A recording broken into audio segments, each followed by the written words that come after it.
Yo veo en voz alta. En voz alta. En voz alta.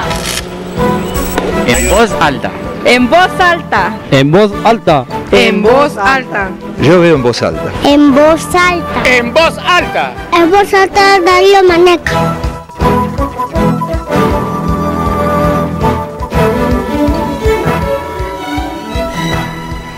Buenas noches, Honduras. En este espacio plural de Telered 21 hemos invitado a todas las figuras políticas que hasta hoy nos han dicho a los ciudadanos hondureños que anidan en su corazón el sueño de convertirse en candidatos de sus respectivas instituciones políticas para correr por la banda que dejará en manos de su sucesor, eso esperamos todos, el presidente actual de la República, Porfirio Lobo, en enero del 2014, no más allá de las 9 de la mañana. Si pudiera ser a las 7, mejor todavía. Hemos tratado de invitarles a todos para escucharles aquí, sus puntos de vista, sus ideas, sus propósitos. Algunos han tenido la gentileza de excusarse, otros no han aceptado nuestra invitación, razones tendrán, pero seguiremos insistiendo para que aquí puedan desfilar todas las posiciones políticas. Hoy en el programa hemos de tener la oportunidad de conversar con un ilustre hondureño, un político de reconocida militancia en su partido que ha tenido una trayectoria brillante. Desde su cuna, hijo del expresidente Ramón Villeda Morales, don Mauricio Villeda Bermúdez nos acompaña esta noche para conversar en voz alta en un diálogo que seguramente será interesante, puesto que es un diálogo muy abierto para hablar de todos los tópicos. Señor Villeda, bienvenido al programa. Muchas gracias, me da un enorme placer estar con usted y lo felicito nuevamente por la originalidad de su programa, entrevistando y dibujando. Muy bien. Cosa difícil, por cierto, pero trataré de estar a la altura de las exigencias, sobre todo en el caso suyo, que conoce muy bien este arte tan difícil, puesto que su hermano es uno de los personajes más entrañables para nosotros los caricaturistas. Démele mi saludo, por favor. Con mucho gusto, le agradezco ese mensaje para él. Él publicó durante unos 30, 40 años, ¿no? O más. Sí, y todavía en privado hace sus caricaturas. Y es importante tal vez dar a conocer que cuando él era pequeño le enseñaron a escribir y le obligaron a tomar el lápiz con la mano derecha, pero las caricaturas las hace con la izquierda porque ahí nadie lo supervisaba. ¿Él dibujó desde niño, desde los primeros años de escuela? Desde muy pequeño, muy pequeño. Entonces es ambidiestro y también le sirve para operar. Dice que tiene una facilidad increíble para usar la tijera en una mano, el bisturí en la otra, o para suturar con ambas manos. Así es que claro, es algo que deberíamos de tener todos como habilidad. Por supuesto, por supuesto. Los demás mortales nos morimos de envidia ante genios como él. Un saludo desde aquí para Gracias. Ramón Villeda Bermúdez, que ha firmado sus caricaturas como Raviver, y a quienes los caricaturistas del país, evidentemente, inclinamos nuestros pinceles ante su firma, ante su enorme firma. Gracias, maestro y colega Raviver. Don Mauricio, ¿le puedo preguntar de lo que yo quiera? Lo que usted guste. No quiero incomodarlo en... No tenga cuidado. En lo absoluto. No tenga Preguntas, obviamente, abuelo de pájaro, nunca mejor dicho. Así Porque es. son muchísimos los temas y es poco el tiempo que tendremos. Muy bien, ahora usted se nos presenta al liberalismo, a la sociedad hondureña, como un aspirante a la candidatura del Partido Liberal para las próximas elecciones. Así es. ¿Por qué decidió correr en pos de la candidatura liberal? Bueno, creo que tanto el partido como el país se encuentran en este momento con necesidad de que muchos liberales y muchos hondureños participen en política. Y yo no quería ser la excepción. Creo que hay que prestar nuestro concurso cuando el país y el partido lo necesitan. Y no hacerlo puede convertirse en alguna oportunidad en una grave omisión. Pero no necesariamente ese concurso debe ser como candidato presidencial, puede ser en otra trinchera. ¿Por qué de candidato presidencial específicamente? Bueno, hubo muchas personas que se acercaron, otras que llamaron por teléfono y dijeron, creemos que usted debe lanzar una candidatura presidencial, creemos que usted podría aglutinar, podría ayudar a la unidad del partido y creemos que sería muy bien recibido por el liberalismo y por la hondureñidad. Al principio rechacé la idea, pensé que no era yo la persona debida, pensé que acabando de salir de una elección el ingeniero Elvin Santos, él debería de haber sido esa persona, él debería de haber tomado la iniciativa, y siempre dije, el primer derecho es de Elvin Santos, él debe tomar la decisión primero, después cualquiera de nosotros. El primer puesto de salida, como en las carreras de motos. Así es, el first right of refusal, como dicen en inglés los abogados. Y así se lo expresé a él y así se lo expresé a muchas personas que me llamaron, hasta que fue pasando el tiempo, se fue reiterando la invitación a participar en política, había silencio de parte de otras personas, y entonces tomé la decisión. Y se lo comuniqué a él en primer lugar, luego que públicamente él declinó ser candidato a la presidencia en un programa de televisión. ¿Eso es irreversible, esa declinación? Pues yo solamente puedo decir lo que escuché, y me ofreció su apoyo, me ofreció su ayuda, y yo espero que la lealtad que yo tuve hacia él ahora sea recíproca en una posición parecida como fue aspirar a la candidatura presidencial. ¿No es un poco de ingenuidad, que no queda bien a su edad? En Podría esto de ser. política no es de amor pagado. Así es, podría ser, pero los compromisos yo los respeto. Así es que tengo la palabra de él y espero que se cumpla. Además de consultar con ese círculo de personas que le animaron, ¿consultó también usted con el espíritu de sus antepasados? Estoy pensando en su padre, ¿qué habría pensado él? Sí, lo consulté y la respuesta fue igual, cuando se debe de servir, hay que servir. Y una omisión en ese sentido podría ser, reitero, una omisión grave. Entonces, la decisión es seguir adelante, la decisión ya está en un punto en que no tiene retorno, y por eso he visitado distintos lugares del país para expresar públicamente el deseo de servir al país desde una candidatura a la presidencia de la República.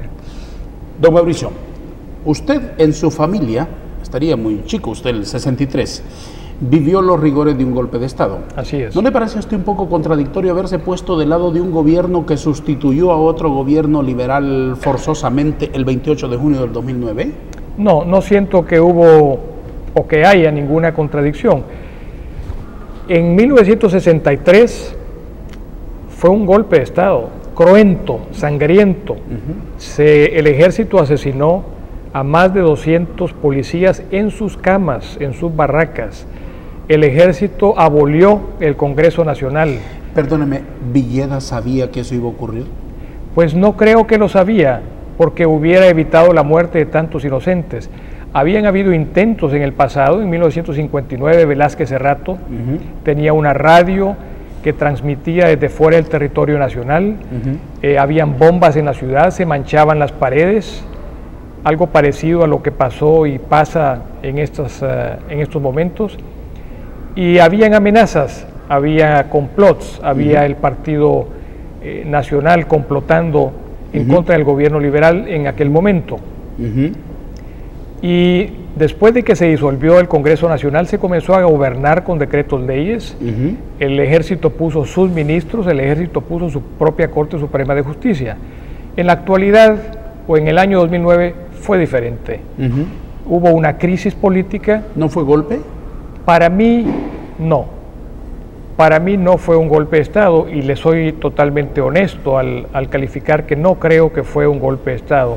La Comisión de la Verdad lo ha catalogado como un golpe al Ejecutivo, pero lo que realmente es una manera ocurrió, diplomática de decirlo en otras palabras. o una manera de tratar de enmarcarlo en lo que podría ser el criterio de las personas que formaron la comisión. Podría haber sido eso también. Perdóneme, yo sé que usted no pierde el hilo por una interrupción mía, siendo usted tan inteligente. Solamente una curiosidad personal. ¿El 63 cuántos años tenía usted? En el 63 yo tenía... ¿Unos 3 años? No. No, yo un poquito más. tendría unos 14, 15 años por ahí. Yo nací en el 48. Ya, ¿le quedó rencor alguno? No, incluso mantengo amistad con hijos del general López Arellano. No hay rencor, no debe por qué haber rencor. Muy bien. Volvamos Entonces, al continuando 2009. al 2009, hubo una provocación en contra del Poder Legislativo, en contra de la Fiscalía General del Estado, en contra de la Constitución de la República y culminó en los sucesos del 28 de junio. Yo creo que la crisis ocurrió, pero no tenemos que vivir de la crisis. Sí, por No supuesto. tenemos que vivir en la crisis y creo que hay que superar lo que ocurrió en aquel momento. En esta oportunidad tenemos, ¿Cómo se supera? se supera viendo hacia el futuro, se supera viendo hacia adelante. ¿Sin castigo para nadie? Pues hubo un indulto en el Congreso Nacional, una amnistía, hubo una amnistía política y eso ¿Cree que fue lo correcto?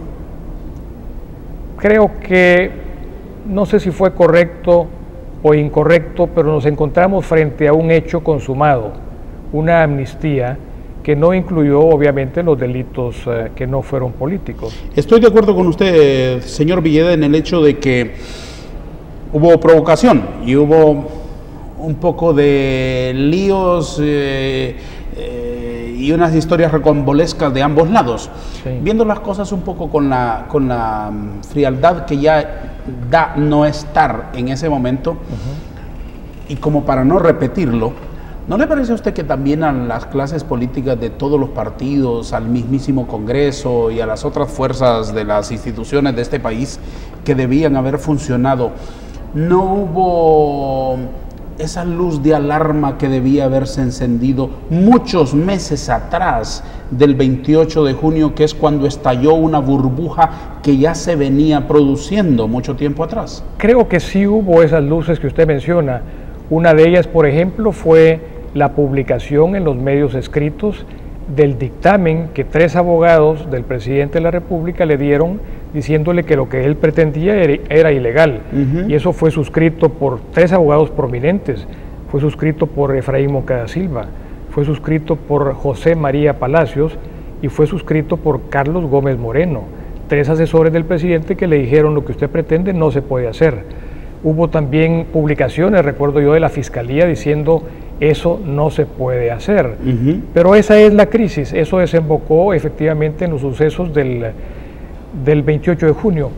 Hasta ese momento yo no tuve absolutamente ninguna participación. Yo no era miembro del gobierno, yo no era diputado, yo no voté en el Congreso, no me reuní con nadie, así que no tuve ninguna participación. Después de eso, se me pidió que ayudara a mediar entre el gobierno provisional y el grupo del expresidente Zelaya. ¿Quién le pidió eso? Eso me lo pidió el ingeniero Arturo Corrales. Él fue a verme y le dije: no puedo aceptar sin antes no lo consulto con el ingeniero Santos porque no lo quiero afectar políticamente. Y previa consulta acepté y me reuní en varias oportunidades con el grupo que se nombró a través de la Presidencia de la República, la Presidencia Provisional de la República, para tratar de mediar. Me retiré en el momento que vi que no había posibilidad de llegar a un arreglo. Pero significa que si usted participó es porque Santos estuvo de acuerdo en que usted participara. Yo lo consulté, obviamente lo tenía que consultar con él, no podía... ¿Y él qué dijo? Él me dijo que no veía ningún inconveniente para esa participación, que lo que estábamos tratando era de acercar a 2 sectores que en ese momento discrepaban y que había que buscar una solución para buscar la paz social en Honduras. Y en ese breve acto, ¿cuál fue su papel? Acompañar a los otros miembros de la comisión para tratar de encontrar una solución de cómo resolver la crisis que se había provocado ese 28 de junio. ¿Es usted ahora, en el 2011, candidato de Micheletti? No, no soy candidato de Micheletti, tampoco soy candidato de Elvin Santos, tampoco soy candidato de Carlos Flores, tampoco soy candidato de ningún otro liberal prominente de Honduras o que tenga algún liderazgo. Quisiera el apoyo de todos ellos, obviamente. Cualquier político quisiera el apoyo de todos sus correligionarios. Y en este caso me siento nada más candidato por los ideales que tengo y por los votos que se me pueden dar en el futuro. pero no obedezco ni tengo directrices de ninguna otra persona dentro del Partido Liberal. Señor Vida, ¿está usted haciendo campaña para después entregarle los caballos listos y amansados a Elvin Santos? Absolutamente. Mi candidatura va hasta el final, Pase lo que pase. incluso si llegara a lanzarse como candidato el ingeniero Santos. Yo voy hasta el final. No voy a mentir, no voy a decepcionar, se lo puedo asegurar y se lo puedo prometer también, y no solamente a usted. Si yo me inscribo de candidato a alcalde de Santiago de Puringla con usted, ¿puedo tener la seguridad de que en enero, en febrero, en junio, en julio, en noviembre del próximo año usted no me va a decir, hasta el mire, final, vamos a negociar con Elvin Santos para unir al partido? Absolutamente, puede usted tener la seguridad. ¿Y de dónde le viene esa certeza? Porque Santos no ha dejado de ser, a sus ojos, una buena opción del Partido Liberal. A futuro, creo yo que él tiene la opción de volver a ser candidato del Partido Liberal. En este momento yo no se lo recomendaría a él.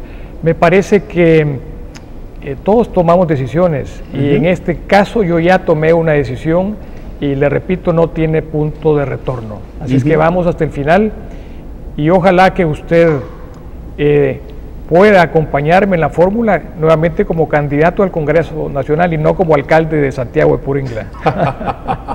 Estoy haciéndole una broma, tampoco es que estoy aspirando a que usted me ofrezca ninguna cosa. Pero usted tiene una fiel representación de los sanpedranos y creo que ha hecho un buen papel en el Congreso y creo también que tuvo una gran votación que lo respalda como representante de los sanpedranos.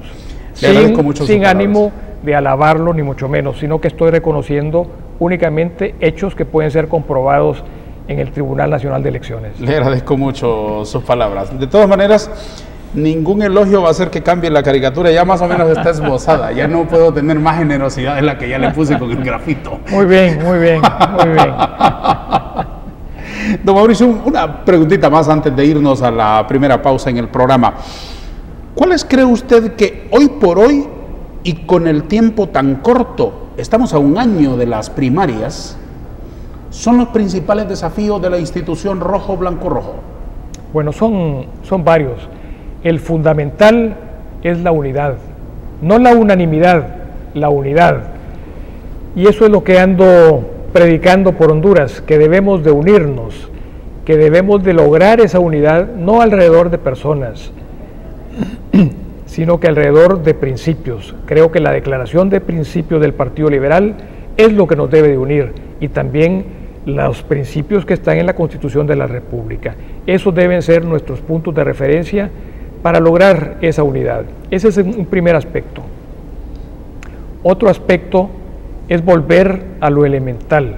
En Honduras hace falta muchísimo trabajo en las promesas incumplidas, por ejemplo, del presidente de la República, que se comprometió con más empleo y con seguridad en su campaña. Esos son temas pendientes todavía que no han sido resueltos y que los tendrá que abordar cualquier gobierno en el futuro.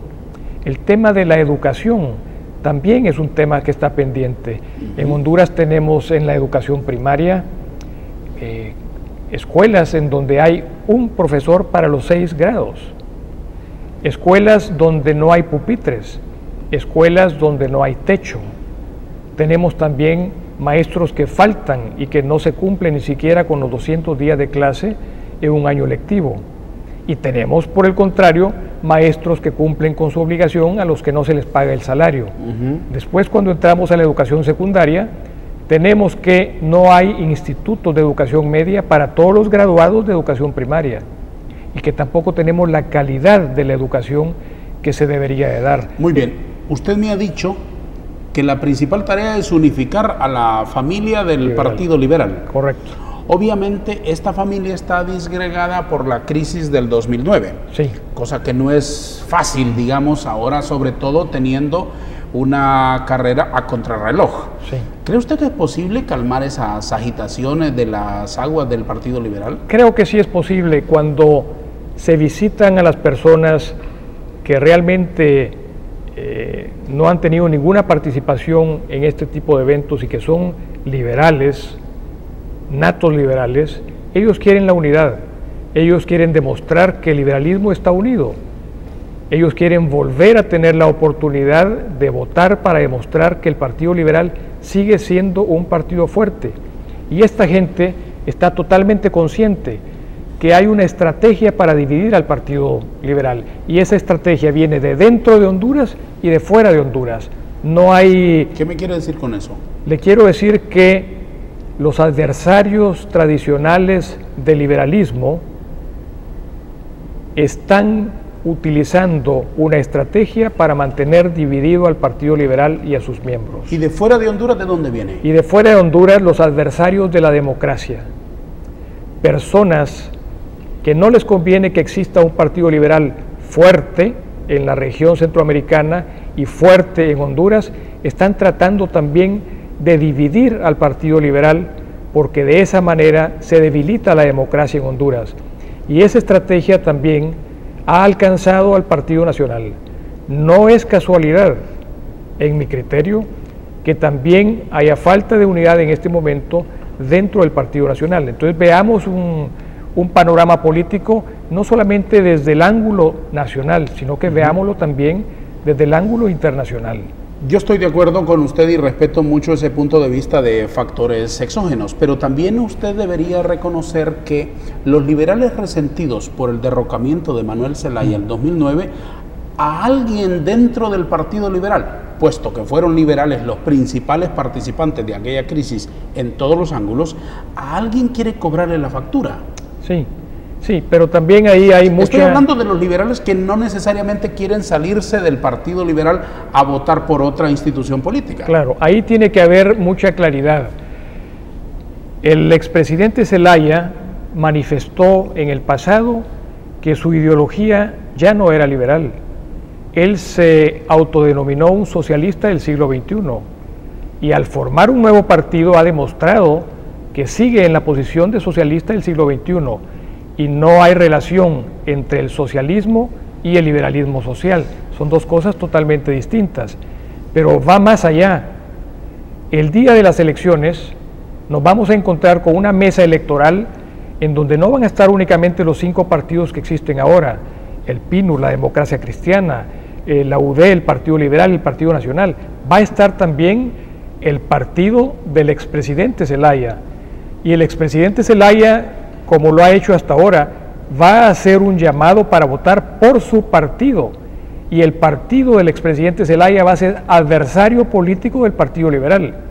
Vamos a estar en una mesa electoral los contrincantes, y entre los contrincantes, repito, va a estar el Partido Liberal y el partido del expresidente Zelaya. O sea que él va a hacer un llamado para votar en contra del Partido Liberal, para votar por su propio partido. Entonces tenemos que ver con claridad que los liberales no podemos ni siquiera imaginar que vamos a prestarnos para ir en contra de nuestro propio partido político. ¿Usted no considera como posibilidad en este mundo de la política, que a veces es un espejo poliédrico que tiene muchísimas lecturas y muchísimos ángulos, que el presidente Manuel Zelaya participe en las elecciones internas del Partido Liberal impulsando un movimiento interno?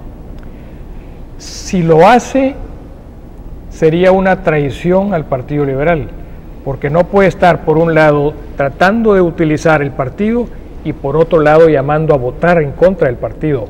Creo que en la política hay que pensar también en la ética, y tenemos que unir la ética y la política, y no podemos permitir este tipo de juegos.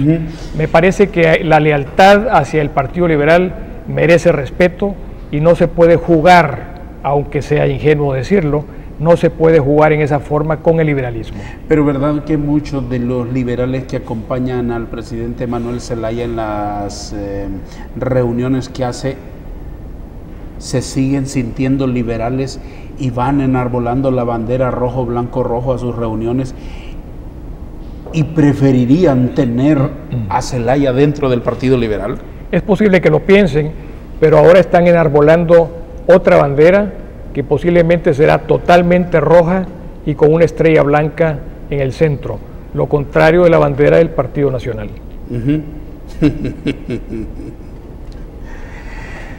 Con verso y dibujo, Dibujo y converso esta noche en el programa En Voz Alta de Telered 21 con don Mauricio Villeda Bermúdez, aspirante a la nominación presidencial por el Partido Liberal en los próximos comicios. También en honor a este buen hombre, buen conversador, muy listo para responder, estoy elaborando una caricatura, cuyos detalles continuaré después de una pausa.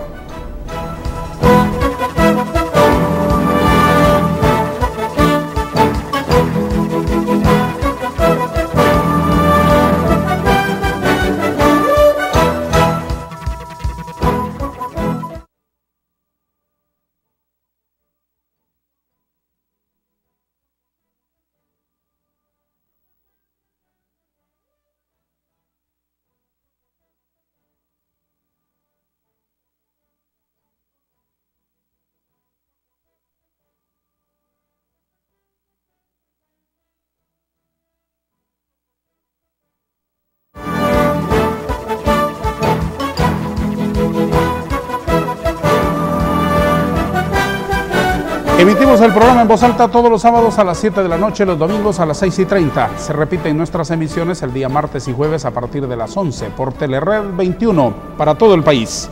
También podemos ser alcanzados en la pequeña aldea global interconectada por computadoras mediante una visita al sitio de internet www.telered21.com, accediendo a la ventanita donde dice programación en vivo. Sus amigos, sus parientes, sus contactos en todo el mundo pueden ser parte de la creciente teleaudiencia de nuestro programa. Gracias por estar con nosotros. Hoy estoy elaborando aquí una caricatura que ustedes pueden ya ver más o menos adelantada. Estoy poniéndole una rama para que usted no se resienta. Esta rama está bastante sólida, bien pegadita al árbol. Así que esto no hay manera de que alguien sospeche que se va No se va a quebrar. que se va a quebrar tan fácilmente. Además, ¿cómo es que dice aquel texto? Que el ave canta aunque la rama cruja porque sabe lo que son sus alas. Y queremos volar alto. Sí, por supuesto. Y de eso quiero que me explique. ¿De dónde se nutren las alas del pájaro? ¿Cuál es la solidez ideológica? ¿Cuál es el programa? ¿Cuál es la propuesta con la que usted quiere saludar al electorado hondureño para acercarlo a usted? Bueno, en primer lugar, jamás desviarnos de la declaración de principios del Partido Liberal y jamás ir en contra de la Constitución de la República. No vamos a violar la Constitución de la República ni a proponer que se viole la Constitución de la República. Y en esto quiero decirle que no ha quedado ninguna enemistad ni con el expresidente Zelaya ni con ninguna de las personas que lo siguen a él. Quiero relatarle que me he encontrado con él 2 veces en este año. Una vez fue en Casa Presidencial en la reunión de diálogo que propuso el presidente Lobo, y la segunda fue en una reunión. ¿Cuándo regresó don Manuel Zelaya? ¿En mayo? Sí, cuando el presidente Lobo, cuando el presidente Lobo invitó a un diálogo a todos los partidos políticos. Muy bien, más o menos junio por ahí, ¿verdad? Más o menos. Y la segunda vez fue una reunión en donde estaba él, estaba su esposa, doña Xiomara, estaba su madre, doña Tenchita, estaba su hermano Carlos, estaba su hijo Héctor Manuel, estaba la esposa de Héctor Manuel, y estaba el doctor Rosa. Y nos saludamos cordialmente, bromeamos, y lo primero que me dijo fue: te he estado escuchando y me has dicho comunista. Yo le contesté: no, usted escuchó mal, le he dicho socialista. Socialista del siglo XXI, que es lo que él ha dicho que es su nueva ideología. Pero volviendo a la pregunta que usted me hacía, aparte del respeto a la Declaración de Principios del Partido Liberal y a la Constitución de la República, hay que volver a lo básico. En este país hay que seguir buscando las soluciones para que exista más empleo y para que los hondureños no tengan que irse en éxodo hacia el norte. Hay que buscar también las soluciones a la seguridad. No es posible que la policía se sienta como enemiga del pueblo. La policía tiene que sentirse como un aliado, como un grupo armado que va a tratar de buscar al delincuente para proteger a la ciudadanía. Y la policía tiene que ser provista también de todo el equipo que haga falta para la consecución de sus fines. Eso es básico, esas 2 cosas que son promesas incumplidas del presidente Lobo. Lo otro es, no podemos pasar por alto la situación de la infraestructura del país. En este momento tengo un grupo de 10 ingenieros trabajando en Tegucigalpa que se reúnen, no están trabajando, perdón, me expresé mal, colaborando a buscar la solución de lo que es el problema de infraestructura del país. Están buscando las soluciones que hacen falta. Es un problema que existe. Da lástima ver cómo se destruyen los carros en este país y no se proveen los fondos necesarios al fondo vial para que se reparen las carreteras o para que se hagan las carreteras. Infraestructura es otro grave problema. La educación, que se lo mencionaba antes, es un problema que hay que ponerle solución, y hay un grupo también de amigos, de profesionales que están buscando las soluciones para ver cómo le damos una salida al problema educativo del país. Hay que formar más maestros, hay que tener más escuelas, hay que asegurarse que la calidad educativa aumenta, que un niño que se gradúe en una escuela hondureña pueda continuar sus estudios en cualquier otro país sin dificultad. Y la parte de la salud, da vergüenza, y yo lo invito a usted a que haga el recorrido que yo hice. Da vergüenza ir, por ejemplo, al hospital escuela y encontrar que las personas que van a la emergencia de ese hospital muchas veces están en el suelo, sobre su propia sangre, esperando que los atiendan en su salud. No podemos permitir que la dignidad del ser humano sea menoscabada en esa forma. Los hospitales de Honduras tienen que proveerse de más equipo, de más presupuesto y de los elementos fundamentales para preservar la salud del hondureño. Y no digamos lo que es la prevención de la salud. No es posible que en Honduras no se le dé atención a esos problemas tan elementales. Y podríamos seguir abundando en otras cosas, pero me parece que eso es lo fundamental. La gente del pueblo hondureño quiere salud, quiere educación, quiere seguridad, quiere fuentes de trabajo. Eso es lo básico en este país. Hagamos un ejercicio. Asomémonos al futuro. Hipotéticamente, 27 de enero 2014, es usted investido en el estadio como presidente de la República. Tiene frente a usted el colosal problema de la inseguridad. Y 8 millones de corazones ansiosos por una respuesta. ¿Qué hace? Lo primero es limpiar la policía, asegurarse que la policía va a ser un cuerpo que le ayude a la ciudadanía y no que perjudique a la ciudadanía. Es impresionante ver cómo en este momento personas que han sido asesinadas han encontrado que son policías los que están involucrados en esos asesinatos. Eso es inaceptable. Es inaceptable, totalmente. Sí. Y no lo podemos permitir. Entonces hay que limpiar la policía y no entiendo por qué hasta el día de hoy esa limpieza no se ha iniciado. Hay que hacerlo. No entiendo tampoco cómo el exministro de Seguridad fue destituido cuando presentó al Congreso Nacional una moción que le diera facultades para hacer esa limpieza dentro de la policía. Pues lo primero que hay que hacer es limpieza de la policía. Lo segundo es que nuestra policía tiene que aliarse con otras policías internacionales para cumplir mejor con su obligación y tienen que ser adiestrados. No se puede improvisar en esa materia que es tan delicada. Y la colaboración de las policías centroamericanas también tiene que existir. Luego, en la inseguridad, ¿cómo es posible que hayan barrios y colonias que ni siquiera tienen luz eléctrica en la noche para alumbrar a las personas que son peatones en esos barrios y en esas ciudades? ¿Cómo es posible que no haya policías circulando donde están los taxistas que se ven sujetos a pagar impuesto de guerra? ¿Cómo es posible que no hayan policías donde hay empleados o dueños de buses que sufren también ese tipo de amenaza? ¿O cómo es posible que en las pulperías que están en las colonias no haya rondas de policías para evitar que les cobren un impuesto? Yo creo que la policía se ha duplicado últimamente. Creo que ahorita hay dobles policías comparados con las Fuerzas Armadas, pero me parece que no hay suficiente en número, y me parece que no hay suficiente circulación. La policía tiene que salir a las calles, pero tiene que estar dotadas de movilidad, de armas suficientes, de instrumentos de investigación para poder cumplir con sus obligaciones.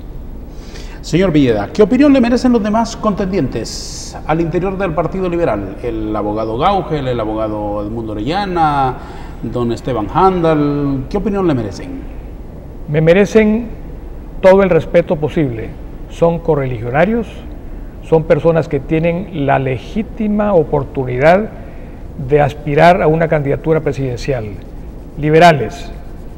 Creo que dentro del grupo de aspirantes hay algunos que estuvieron vinculados con el expresidente Zelaya. Por ejemplo, el abogado Rosenthal fue el ministro de la presidencia de Manuel Zelaya. El abogado Edmundo Orellana fue el ministro de defensa del expresidente Zelaya.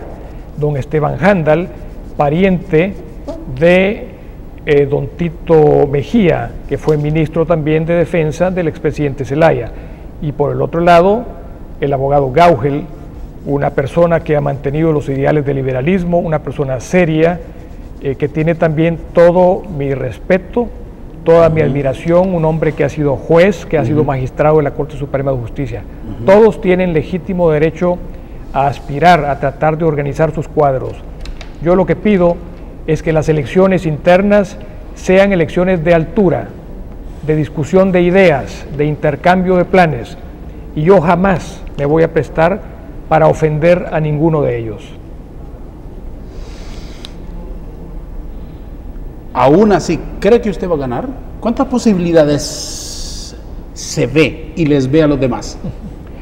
Bueno, sin ánimo de presumir, sin ánimo de ser soberbio. Sí, no se excuse, señor Villeda. Yo sé que usted es un hombre de buen corazón. Bien, únicamente ejerza la autocrítica con toda la libertad de no ser malinterpretado. Únicamente quiero poner como ejemplo la encuesta Sid Gallup, que se publicó en esta semana en los medios de comunicación.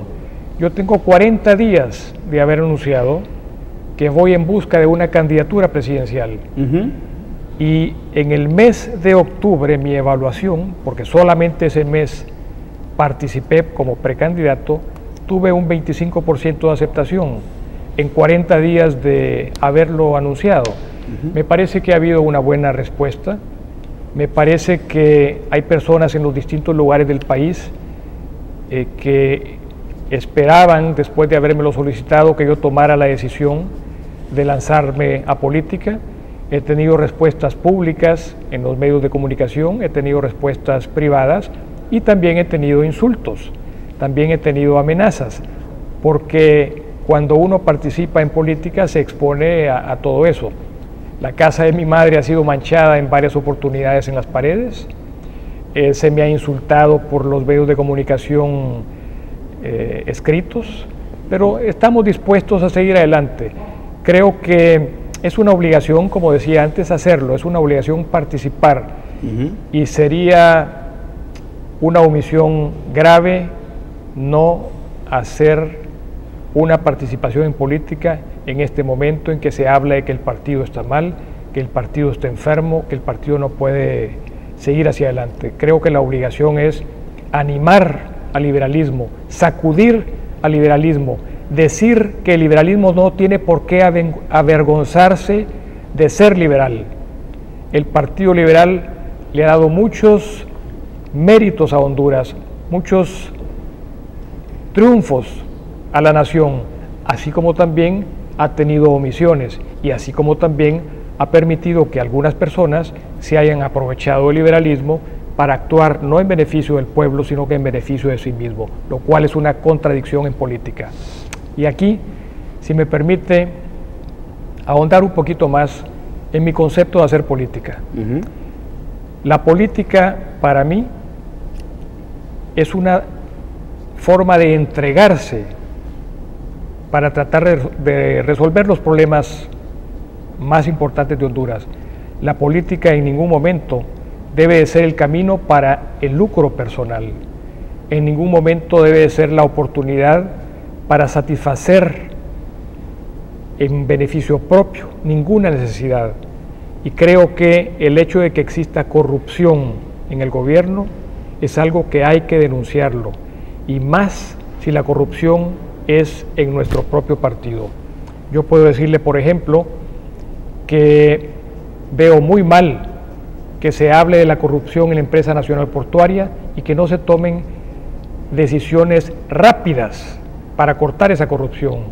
Quiero decirle que veo muy mal que existan ministros que les ponen ahora de apodo peaje, porque todo lo que pasa por sus manos tiene que dejar una contribución hacia esos ministros.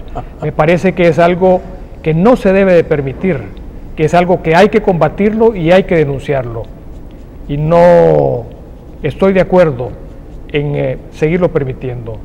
Es una de las decisiones de participar en política. Yo le puedo asegurar que me voy a rodear de personas honestas, que me voy a rodear de personas que quieran al Partido Liberal, pero que sobre todo quieran a su país. Es una decisión tomada y va a ser mi responsabilidad y mi única responsabilidad la escogencia de esas personas que van a participar en el Poder Ejecutivo conmigo. Usted sabe que hablando de ese tema de corrupción, ha sido una de las banderas con las cuales han luchado en contra del bipartidismo en los últimos meses. Incluso se ha presentado al Tribunal Nacional Electoral, al Tribunal Supremo Electoral, la solicitud de inscripción de un partido anticorrupción, fundamentando su discurso en el desgaste de las instituciones políticas tradicionales del país. ¿Cuánta posibilidad le ve usted a ese nuevo partido? Pues le veo la posibilidad de que muchas personas que coinciden con ese punto de vista lo apoyen. Ahora fíjese bien, ese argumento de anticorrupción no puede ni debe de ser en contra de los partidos políticos. Jamás debe de ser en contra del político con su nombre y apellido, pero no en contra de una institución, porque las instituciones no tienen la culpa de lo que hacen sus miembros. Es como acusar, por ejemplo, a una corporación municipal en su totalidad y no decir el alcalde o el regidor son los que, fulano de tal, son los que cometieron actos de corrupción. Me parece que la bandera de la anticorrupción es válida y debe de ser esgrimida no solamente por un nuevo partido, sino que por todos los partidos políticos que existen en Honduras. No se debe de pasar por alto la corrupción, es un cáncer, es un mal que hay que combatirlo, y la corrupción es la consecuencia de muchos males en Honduras. El portaestandarte del Partido Anticorrupción ha salido muy bien valorado en las encuestas. ¿Qué opinión le merece a usted? Enhorabuena, quiere decir que la mayoría de los hondureños están en contra de la corrupción, y es una manera de demostrar que las personas que quieren a Honduras quieren también que no haya excesos de ninguna persona que llega al poder de la nación. Estoy agregándole rojo al pechito del pajarito que estoy dibujando aquí en el programa, el público puede observarlo. ¿Prefiere que solo deje el pecho rojo o preferiría usted que todo el plumaje estuviese color carmesí? Pues tal vez... A su gusto, digamos. Vamos a ver, yo creo que le podría poner color carmesí al resto de las alas también. Al resto, ¿verdad? Así es. Que todo tenga un poquito de rojo. Eso es. Don Mauricio Villeda conversa con nosotros en el programa En Voz Alta de Telered 21. Detenemos el diálogo. Un minuto para un consejo publicitario, el último del programa.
Continuamos con el programa En Voz Alta de Telered 21, hoy con don Mauricio Villeda Bermúdez, aspirante a la candidatura del Partido Liberal.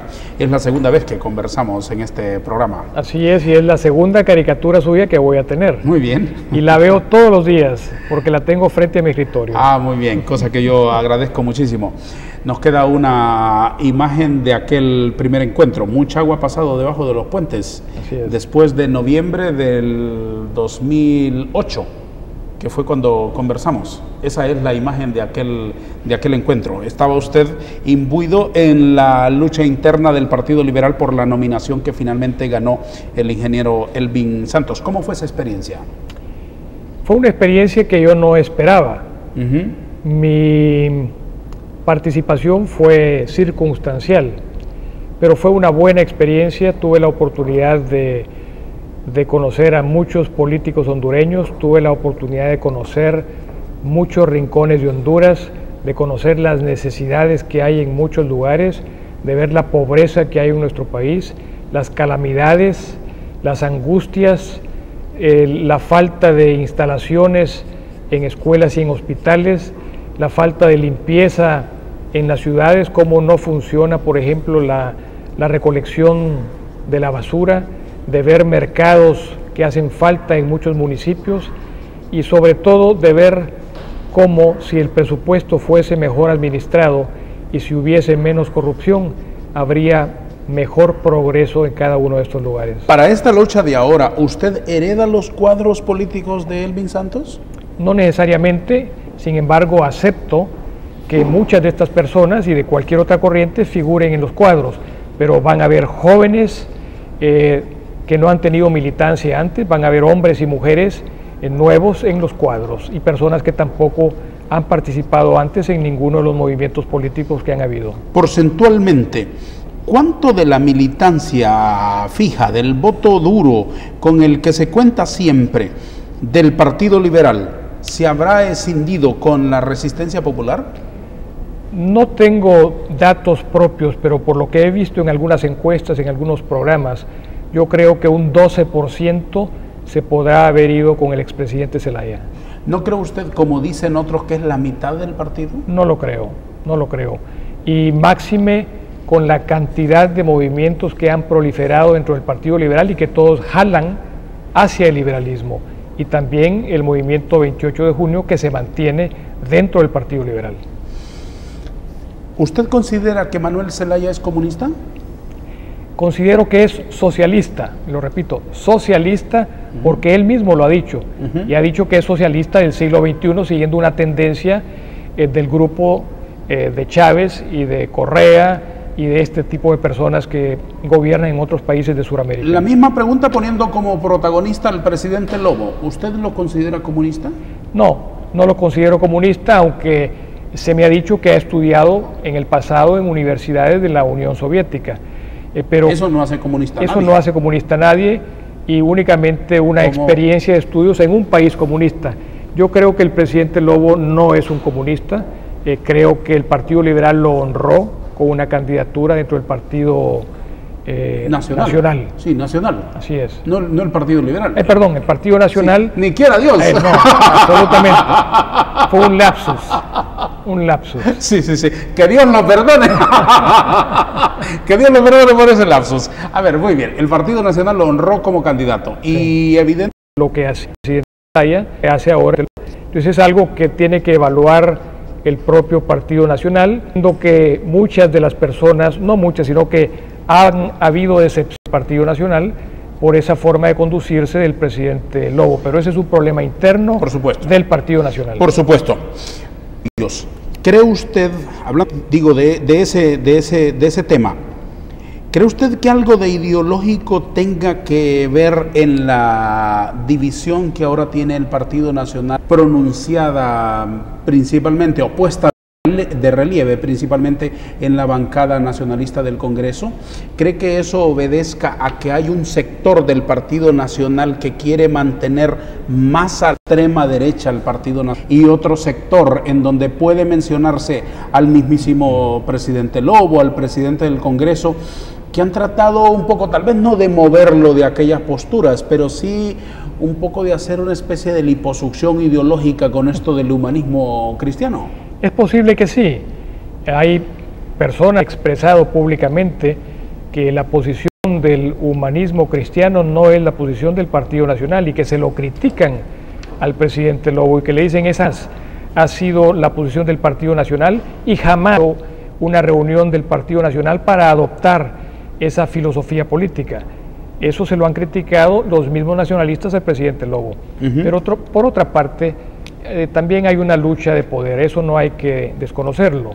El presidente Lobo aparentemente está favoreciendo al presidente del Congreso Nacional como la persona a quien le va a dar su apoyo político. Y esa apariencia se convierte un poquito más en realidad, se ve un poquito más clara cuando destituye a personas que también estaban dispuestas a participar en política y que no son afines con él. El caso, por ejemplo, del exministro de Seguridad, el caso, por ejemplo, del director del FIS, que son personas que apoyaban a otros precandidatos dentro del Partido Nacional y de los cuales el Lobo pretende separar para que no tengan ese poder político que sí está usufructuando el presidente del Congreso. Ayúdeme, don Mauricio, a hacer una lectura correcta. Parece que ese abrazo es como un abrazo de oso que termina hiriendo a quien abraza y dejándolo con ciertas lastimaduras, porque a quien abraza Lobo ahora no es precisamente el más favorecido con la intención de voto dentro del Partido Nacional. Así es un abrazo peligroso para el presidente del Congreso Nacional y máxime cuando las encuestas pues no lo favorecen a él frente a sus otros adversarios dentro de su propio partido. Me parece que lo que usted decía antes, esa división ideológica dentro del partido, ha hecho que muchos nacionalistas quieran favorecer a otras personas como los futuros candidatos del Partido Nacional. Pero repito, este es un análisis hecho desde afuera sin conocer las interioridades del Partido Nacional. Y así desde afuera, viendo desde una ventana a la otra ventana de la casa de enfrente, ¿quién cree usted que al fin se quede con la estafeta azul? Es una buena pregunta, es una magnífica pregunta.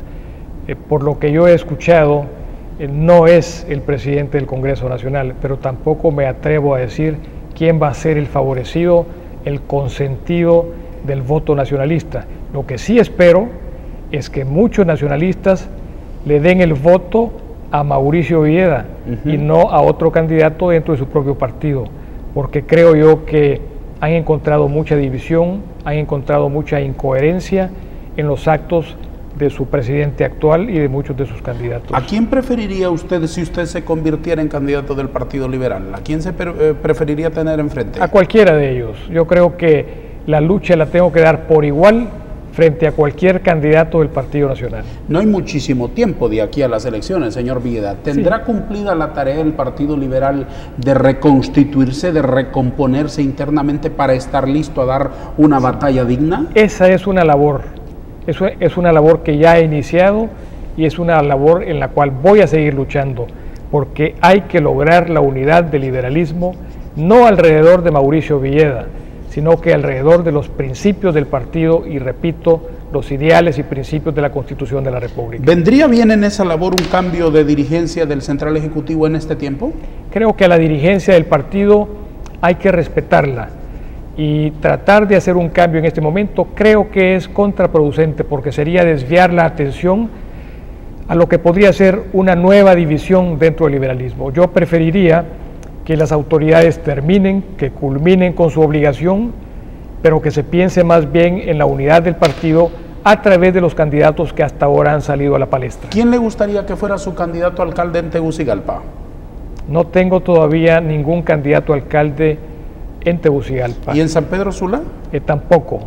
No tengo ningún candidato en San Pedro Sula, pero hay prospectos en ambas ciudades. Lo importante para un movimiento como el mío, que acaba de surgir, es que las puertas estén abiertas, que las personas que quieren al partido y que quieren al país se puedan integrar para trabajar por sus comunidades y jamás para trabajar en beneficio propio. ¿Qué les dice usted a los jóvenes?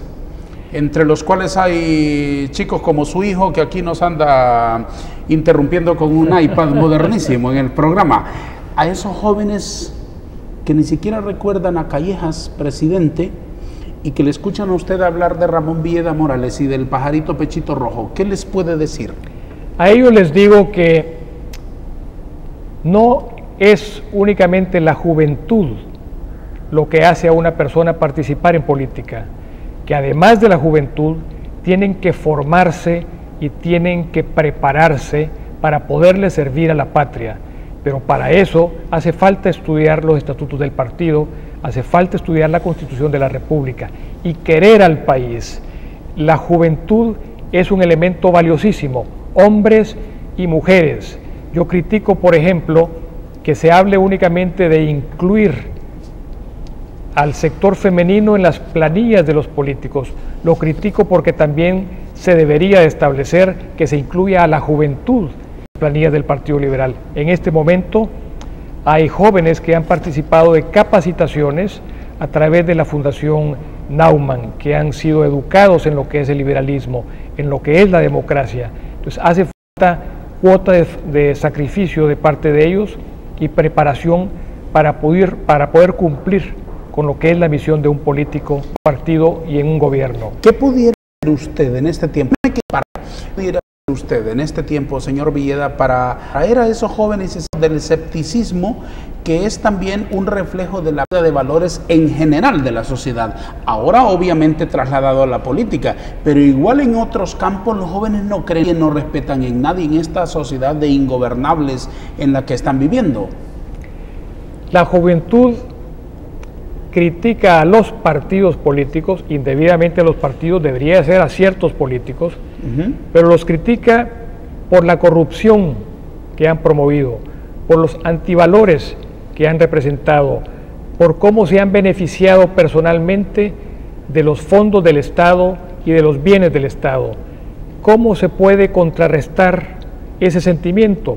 Únicamente hablando de lo que se pretende hacer desde un nuevo gobierno liberal. ¿Cómo? Respetando los bienes del Estado, haciendo todo lo contrario, no permitiendo que se llegue al poder por el poder y que se llegue al poder para el lucro personal, que se llegue al poder para usufructuar los bienes del Estado.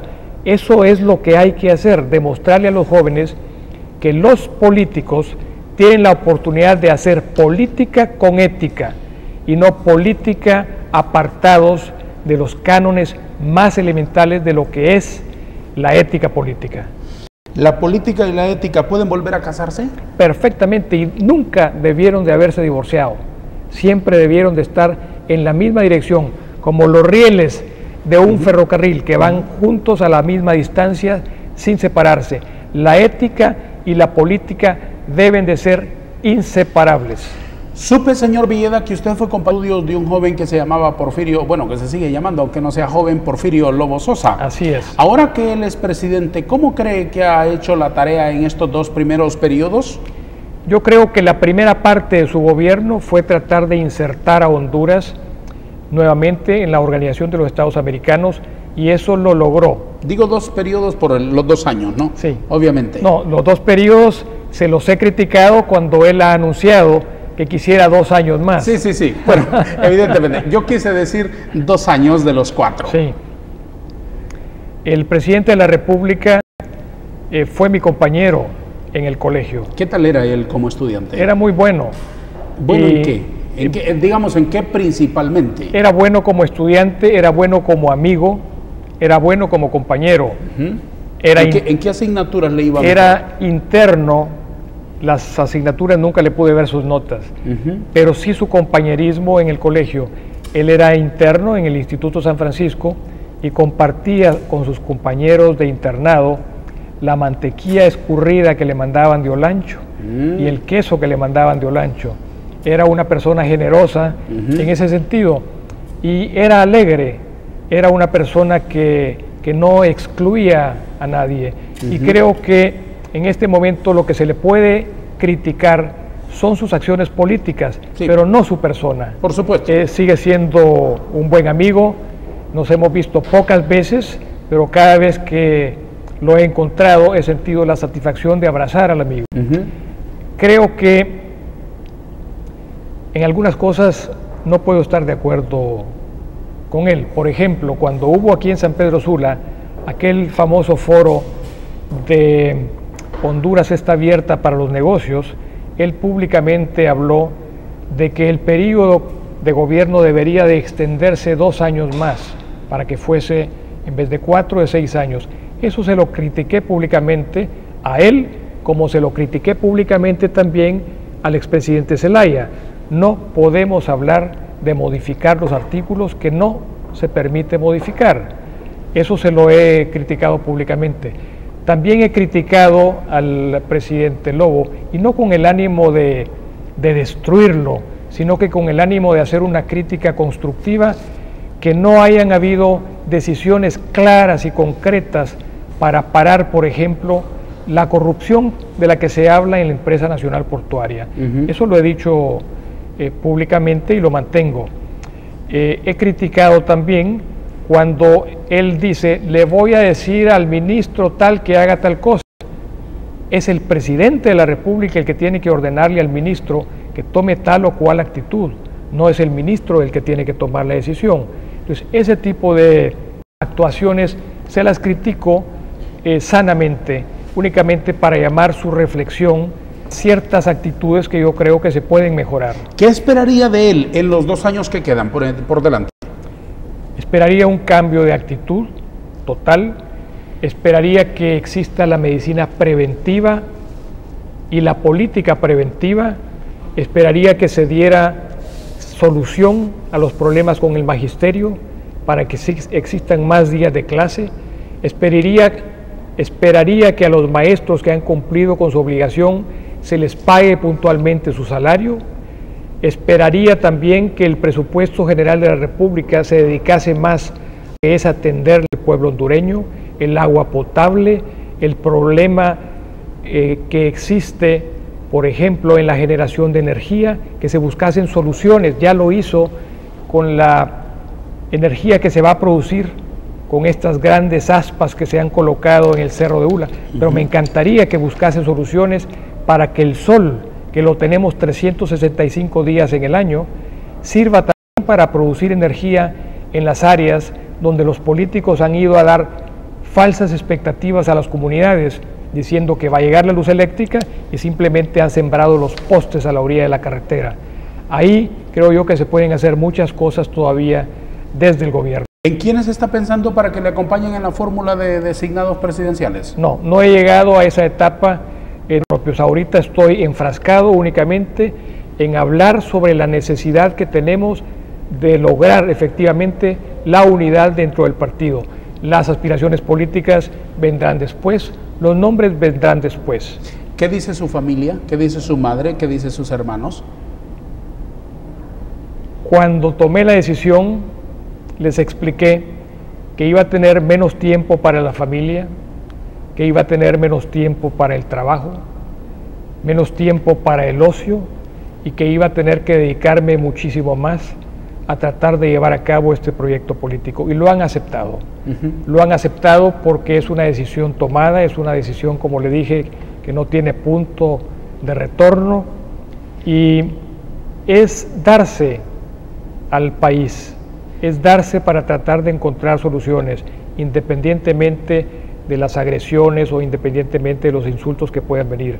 Es una decisión tomada y creo que hace falta devolverle la esperanza no solamente a un partido político, sino también a las nuevas generaciones para que se enteren de una manera distinta de hacer política en el país. ¿Está consciente y sacará provecho de que uno de sus principales fundamentos con los cuales puede presentarse ante el electorado es tener un matrimonio sólido en una sociedad que pierde los valores? Efectivamente, el matrimonio es una institución que hay que defender, que está siendo muy atacada, y sí me voy a hacer acompañar de mi esposa y de mis hijos en algunos lugares, en algunas concentraciones. Creo que la lealtad es algo que hay que poner en práctica y que hay que enseñar, no solamente en política, como ya lo he demostrado, sino que también en una relación matrimonial, que es una lealtad ya de muchos años de estar casados. ¿Quién financia su campaña? Ojalá que usted también me ayude a financiarla. Yo espero hacer un llamado a todos los liberales de Honduras. Antes se pedía el Empira liberal, ahora tal vez podemos pedir unos 100 lempiras liberales. Un empira le puedo dar ahora. No, deme 100, le acepto 100 ahorita. Es que no tengo. Para depositarlos. Es que no tengo. En la cuenta que ya se ha abierto a nombre del Movimiento Liberal Villedista. 100 le doy. Muy bien. 100 le doy. Y le voy a dar 100 a todos los otros aspirantes del Partido Liberal. Yo quería preferir. Necesitaré como 1000, entonces, que no me ajusta. Y tengo que terminar el mes. Muy bien. Se lo entrego. Gracias. Y los quiero enseñar. He recibido una donación de 100 lempiras. Extiéndame un recibo. Le voy a mandar. El financiamiento de las campañas es otro asunto que debe... Así es. Va a ser una campaña con recibos, las donaciones que se hagan. Mañana mismo, no, el lunes, le prometo enviármelo. Enviarle el recibo para que usted lo tenga. Muy Va bien. a ser el recibo número 1. Muy bien. Le mostraré entonces los recibos de las contribuciones que les haga a todos los demás, muy a pesar suyo. No, y muchísimas gracias, y le pido a todos sus televidentes que si nos pueden ayudar a financiar nuestra campaña, se los vamos a agradecer, porque no queremos tener compromisos con 1, 2, 3, 4 o 5 personas, sino que queremos tener compromisos con todos los liberales. Ese es un asunto pendiente regular en la ley electoral. A propósito, una preguntita así para una respuesta casi telegráfica, porque nos está guiando el reloj. Sí. Hay planteado de parte del Tribunal Electoral un anteproyecto de reformas a la ley electoral, casi una ley nueva, aunque hay cosas que no se están tocando. ¿Qué esperaría usted que tenga ese nuevo marco jurídico para el acto electoral? Bueno, una de las cosas que hay que regular urgentemente es que el dinero sucio no llegue a los partidos políticos y tampoco llegue a los candidatos de ningún partido político. Creo que eso es un peligro de que pueda existir, porque el narcotráfico existe en Honduras. El narcotráfico es una realidad en este país y el narcotráfico no debe de llegar ni a la política ni al gobierno. Esa es telegráficamente una respuesta que le doy con respecto a lo que podría ser la nueva ley electoral. ¿Qué espera de la bancada liberal en el Congreso? Que se una bancada que tome posición de los principios del Partido Liberal y que lo lleve a la práctica política. Una bancada que responda a los intereses de los electores que los pusieron en esa posición y no una bancada o un diputado que obedezca a intereses aviesos de ninguna otra persona. Tengo una caricatura para usted. La he estado elaborando en la medida hemos ido conversando y la muestro al público. Don Mauricio Villeda Bermúdez, ¿solo un nombre tiene? Solamente uno. Solo un nombre. Raro en su familia, ¿no? Donde Así hay es. otros que tienen hasta 3. Ramón Adolfo, Rubén Antonio, Sí. Jesús Alejandro, Mauricio, Con usted Leonardo abreviaron. y Juan Carlos. Magnífico. Don Mauricio Villeda Bermúdez, lo muestro aquí y se la entrego con el deseo ferviente porque le guste y porque le haya hecho justicia. A ver qué le parece. Muchísimas gracias, yo creo que está muy bien, me encanta, y la voy a poner al lado de la otra que usted me hizo en el pasado.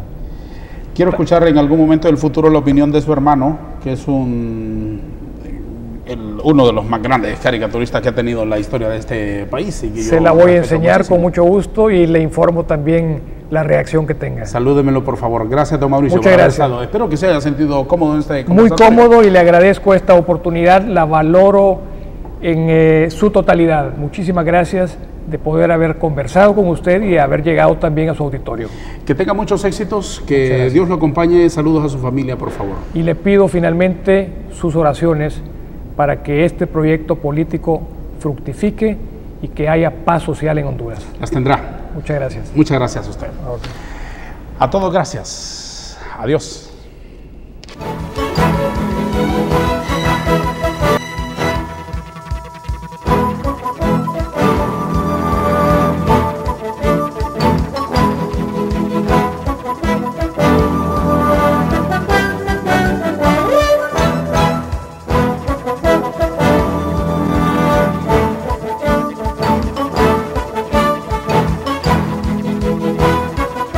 Yo veo en voz alta. En voz alta. En voz alta. En voz alta. En voz alta. En voz alta. En voz alta. Yo veo en voz alta. En voz alta. En voz alta. En voz alta, Darío Maneca.